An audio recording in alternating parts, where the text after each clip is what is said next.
নির্বাচনে অনিয়মের অভিযোগে বিভিন্ন স্থানে বিক্ষোভ করেছে পরাজিত প্রার্থীর সমর্থকরা। রংপুর ৪ আসনে দিনভর সড়ক অবরোধ করা হয়। কুষ্টিয়াতে ঘিরে রাখা হয় রিটার্নিং কর্মকর্তার কার্যালয়।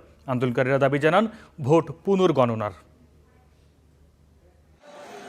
ভোট গ্রহণ ও ফলাফল প্রকাশের পর যখন নবনির্বাচিত সংসদ সদস্যদের শপথ গ্রহণ আর মন্ত্রিসভা নিয়ে আলোচনা তুঙ্গে, তখন পরাজিত প্রার্থীদের ভোট পুনর্গণনার দাবিতে মহাসড়কে অনড় অবস্থান।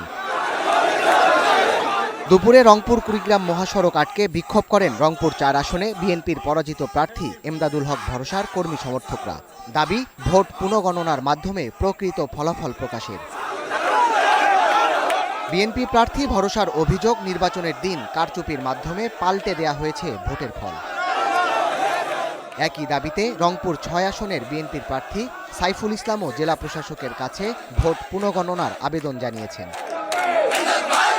কুষ্টিয়া ৪ আসনের বিএনপির পরাজিত প্রার্থী সৈয়দ মেহেদী আহমেদ রুমির কয়েক হাজার সমর্থক রিটার্নিং কর্মকর্তার কার্যালয়ে ঘেরাও করে বিক্ষোভ করেন। দাবি, নির্বাচন সুষ্ঠু হলেও জামায়াত প্রার্থীকে জেতাতে গণনায় কারচুপি হয়েছে।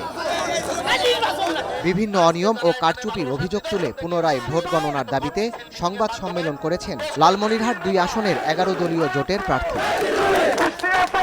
গাইবান্ধা ১ আসনে ৩০টি কেন্দ্রে অনিয়মের অভিযোগে বিএনপির প্রার্থী এবং গাইবান্ধা ৪ আসনের ৫টি কেন্দ্রে বিভিন্ন অনিয়মের অভিযোগ ও ভোট পুনর্গণনার দাবিতে সংবাদ সম্মেলন করেন জামায়াতের প্রার্থী। Sadat Shahed, Star news.